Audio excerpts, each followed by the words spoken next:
حضرت مریم وہ پاکباز اور پاکیزہ عورت ہیں جن کے نام پر قرآن مجید میں ایک پوری سورت اتار دی گئی، اور قرآن پاک آپ کی پیدائش، پرورش، کفالت اور آپ کے ہاں حضرت عیسیٰ کی پیدائش کے واقعات کو کھول کھول کر بیان کرتا ہے تاکہ لوگ اللہ تبارک و تعالیٰ کی محبوب بندی کے بارے میں کوئی شک و شبہ نہ رکھیں۔ حضرت مریم علیہ السلام حضرت داؤد علیہ السلام کی نسل سے تعلق رکھتی ہیں۔ آپ کے والد محترم اس دور میں بنی اسرائیل کے امام نماز تھے، اور آپ کی والدہ محترمہ بھی عابدہ اور زاہدہ خاتون تھیں۔ اس دور میں اللہ تعالیٰ نے بنی اسرائیل پر حضرت زکریا علیہ السلام کو مبعوث فرمایا تھا۔ جب حضرت مریم علیہ السلام کے والدہ کے ہاں اولاد نہیں تھی تو انہوں نے اللہ کے نام پر یہ نظر مانی کہ اگر ان کے ہاں اولاد ہوئی تو وہ اسے بیت المقدس کی خدمت کے لیے وقف کر دیں گی۔ اس وقت کے رواج کے مطابق جو لڑکا اللہ تعالیٰ کے نظر کر دیا جاتا وہ نہ تو شادی کرتا تھا اور نہ ہی دنیاوی مشاغل میں دلچسپی لیتا تھا، صرف عبادت گاہ کی خدمت کرتا اور خود عبادت میں مشغول رہتا تھا۔ حضرت بی بی مریم کی والدہ نے بھی بیٹے کے عطا کرنے کی دعا اس لیے کی تھی کہ رواج کے مطابق عبادت گاہ کی خدمت کے لیے تو صرف لڑکوں کو قبول کیا جاتا تھا، لڑکیوں کے لیے یہ اجازت نہیں تھی۔ چنانچہ بیٹے کی جگہ جب بیٹی پیدا ہوئی تو ماں کو یہ فکر ہو گئی کہ اس کی نظر قبول نہیں ہوگی، کیونکہ دستور کے مطابق لڑکی نظر کرنے کی ممانعت تھی۔ اسی کشمکش میں اللہ تعالیٰ سے یہ دعا کی کہ اے رب، میں نے تو لڑکے کی درخواست کی تھی، لیکن جو اللہ تعالیٰ کی ذات بابرکت کا علم ہے وہاں تک انسانی سوچ کیسے پہنچ سکتی ہے؟ اللہ تعالیٰ نے جس لڑکی کو پیدا فرمایا تھا اس سے دراصل مقدس ماں بنانا مقصود تھا، جس میں سے ایک عظیم الشان مبارک و مسعود بیٹے نے پیدا ہونا تھا جو پیدائشی نبی تھا۔ بہرحال حضرت مریم کی پیدائش ہو جاتی ہے اور مدت رضاعت ختم ہوتی ہے تو آپ علیہ السلام کی والدہ محترمہ آپ کو بیت المقدس لے جاتی ہیں تاکہ مجاوروں کے سپرد کر کے اپنی منت پوری کریں۔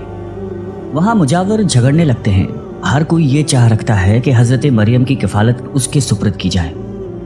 پھر یہ فیصلہ ہوا کہ مجاورین وہ قلم جس سے وہ توریت لکھتے تھے پانی میں چھوڑ دیں، جس کا قلم پانی کے بہاؤ میں بہنے کی بجائے الٹا بہے وہی حضرت مریم کی کفالت کا حقدار ہوگا۔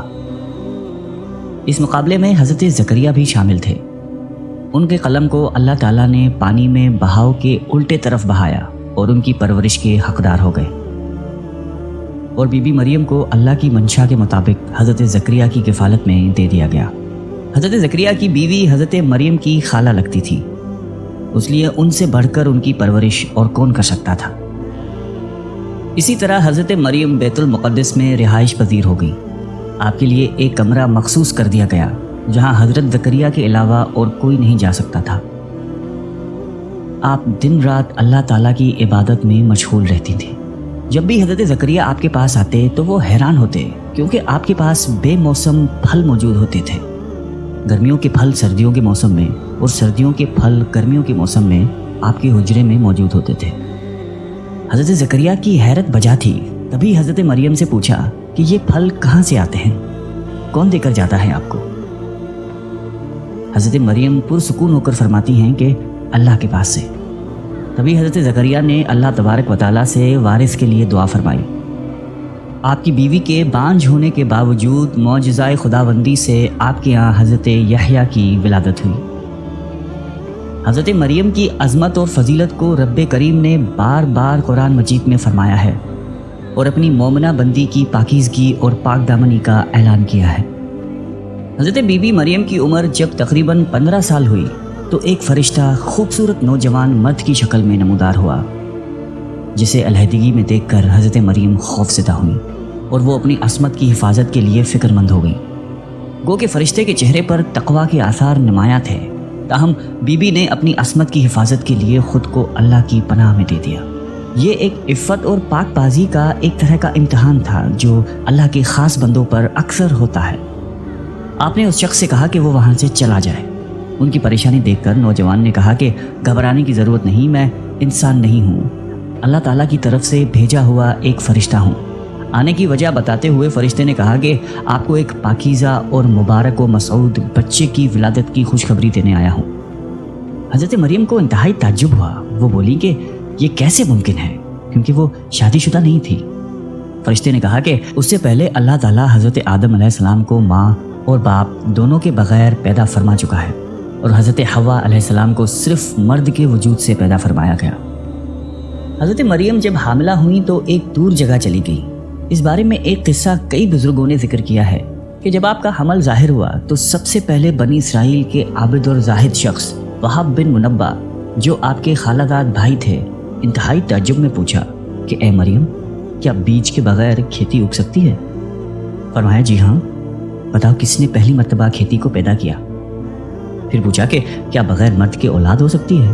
فرمایا کہ جی ہاں، اللہ تعالیٰ نے حضرت آدم کو بغیر ماں باپ کے پیدا فرمایا۔ پھر کہا کہ اچھا اپنی خبر دو۔ حضرت مریم نے فرمایا کہ اللہ تعالیٰ نے مجھے خوشخبری دی ہے اپنی طرف سے، ایک نشانی جس کا نام مسیح عیسیٰ بن مریم ہوگا، دنیا اور آخرت میں صاحب مرتبہ ہوگا اور لوگوں سے بچپن اور بڑھاپے میں کلام کرے گا۔ محمد بن اسحاق فرماتے ہیں کہ جب حضرت مریم کے حاملہ ہونے کی خبر بنی اسرائیل میں عام ہو گئی تو بہت سے افراد نے حضرت زکریا کے گھر آنا جانا بند کر دیا اور آپ پر الزامات اور بہتان لگانے لگے۔ حضرت مریم نے لوگوں سے علیحدگی اختیار کر لی اور دور تنہائی میں چلی گئی۔ جب حمل کا درد شروع ہوا تو آپ نے ایک درخت کا سہارا لیا اور ان کے نیچے بیٹھ گئی۔ درد سے بے چین اور بدنامی کا خیال، آخر گھبرا کر کہنے لگی کہ کاش میں پہلے ہی مر گئی ہوتی اور بھولی بسری ہو گئی ہوتی۔ بے سر و سامانی کی اس مشکل وقت میں اللہ تعالیٰ نے حضرت مریم کے قدموں کے قریب ایک نہر جاری کر دی اور ندا آئی کہ پانی پیو اور کھجور کھاؤ تاکہ جسم کو قوت پہنچے اور پھر اپنی اولاد کو دیکھ کر آنکھوں کو ٹھنڈک پہنچاؤ۔ اسلام آنے سے پہلے بولنے کا روزہ رکھنا عبادت میں داخل ہوتا تھا، یعنی صبح سے رات تک کسی سے بات نہ کرتے۔ بعد میں یہ حکم منسوخ ہو گیا، لہٰذا حضرت مریم کی پریشانی دور کرنے کے لیے کہا گیا تھا کہ تم سے کوئی شخص اس بچے کے بارے میں پوچھے تو اشارے سے کہہ دینا کہ میں نے چپ کا روزہ رکھا ہے۔ جب حضرت مریم کو کچھ تسلی ہوئی اور حضرت عیسیٰ علیہ السلام پیدا ہوئے، پھر آپ اپنے بیٹے کو قوم کے پاس لے آئیں۔ قوم کے لوگ آپ کے گود میں بچہ دیکھ کر غضبناک ہو گئے اور آپ کی عبادت گزار اور پاکیزہ خاندان کا حوالہ دیتے ہوئے آپ سے بدگمان ہوئے اور الزام لگانا شروع کر دیا۔ جب حالات بہت تنگ ہو گئے اور سوچ سمجھ کے دروازے بھی بند ہو گئے، صرف توکل کا مدار اللہ کی ذات ہی رہ گئی، تب حضرت مریم نے بچے کی طرف اشارہ کرتے ہوئے کہا کہ اس بچے سے بات کر لو، تمہارے سارے سوال کے جواب یہ بچہ دے گا۔ سرکش لوگوں نے کہا کہ بھلا یہ دودھ پیتا بچہ ہمارے سوالوں کے جواب کیسے دے گا، ہم کیوں کریں اس سے گفتگو؟ قوم کا یہ کلام سن کر حضرت عیسیٰ نے تقریر شروع کر دی، جس کا ذکر اللہ تعالیٰ نے قرآن مجید میں یوں فرمایا ہے، اور جب بچے نے فرمایا کہ میں ہوں اللہ کا بندہ، اس نے مجھے کتاب دی اور مجھے نبی کیا، اس نے مجھے مبارک کیا، میں کہیں ہوں، مجھے نماز و تقوی کی تاکید فرمائی، جب تک میں جیوں اپنی ماں سے اچھا سلوک کرنے والا، اور مجھے زبردست بدبخت نہیں بنایا، اور سلامتی ہے مجھ پر جس دن میں پیدا ہوا اور جس دن میں مروں اور جس دن زندہ اٹھایا جاؤں گا۔ حضرت عیسیٰ علیہ السلام کی زندگی کے متعلق اسرائیلی روایات میں بے شمار واقعات موجود ہیں۔ ان میں سے ایک انجیل میں ہے جو حضرت وہب بن منبع سے مقتول ہے۔ حضرت عیسیٰ کی ولادت کے شب فارس کے بادشاہ نے آسمان پر ایک نیک ستارہ روشن دیکھا۔ نجومیوں سے دریافت کیا تو بتایا گیا کہ اس ستارے کا طلوع کسی عظیم الشان ہستی کی پیدائش کی خبر دیتا ہے جو ملک شام میں پیدا ہوئی ہے۔ بادشاہ نے خوشبوؤں کے عمدہ تحفے دے کر ایک وفد کو ملک شام روانہ کیا۔ ملک شام پہنچ کر وفد نے یہودیوں کے بادشاہ سے تمام حالات دریافت کرنا چاہے۔ وفد کے زبانی واقعہ سن کر بادشاہ گھبرایا اور پھر وفد کو اجازت دے دی کہ وہ بچے کے متعلق معلومات حاصل کر لیں۔ بارسیوں کے اس وفد نے بیت المقدس پہنچ کر حضرت عیسیٰ کو دیکھا، وہ سجدہ تعظیم کیا اور چند روز وہاں قیام کیا۔ اسی دوران اس وفد کے بعض آدمیوں نے خواب میں اپنے بادشاہ کو اس بچے کا دشمن دیکھا۔ ان لوگوں نے حضرت مریم کو اپنا خواب سنایا اور مشورہ دیا کہ اس بچے کو کسی محفوظ جگہ لے جائیں۔ اس کے بعد حضرت مریم حضرت عیسیٰ کو لے کر مصر چلی گئی۔ جب حضرت عیسیٰ کی عمر مبارک 13 سال ہوئی تو بیت المقدس واپس آ گئی۔ بخاری شریف میں حضرت عبادہ بن صامت رضی اللہ تعالیٰ عنہ سے مروی ہے کہ رسول اللہ صلی اللہ علیہ وسلم نے فرمایا کہ جس نے گواہی دی کہ اللہ کے سوا کوئی معبود نہیں، وہ اکیلا ہے، اس کا کوئی شریک نہیں، اور محمد صلی اللہ علیہ وسلم اللہ کے بندے اور اس کے رسول ہیں، اور عیسیٰ اللہ کے بندے اور رسول ہیں جن کو اللہ نے مریم کی گود میں ڈالا اور اس کی روح ہیں، اور جنت حق اور جہنم حق ہے، تو اللہ تعالیٰ اس کو جنت میں ضرور داخل فرمائیں گے، چاہے وہ جیسے بھی عمل لے کر آئے۔ اللہ تعالیٰ ہم سب کو قلب سلیم عطا فرمائے اور قرآن اور حدیث پہ چلنے کی توفیق عطا فرمائے، آمین۔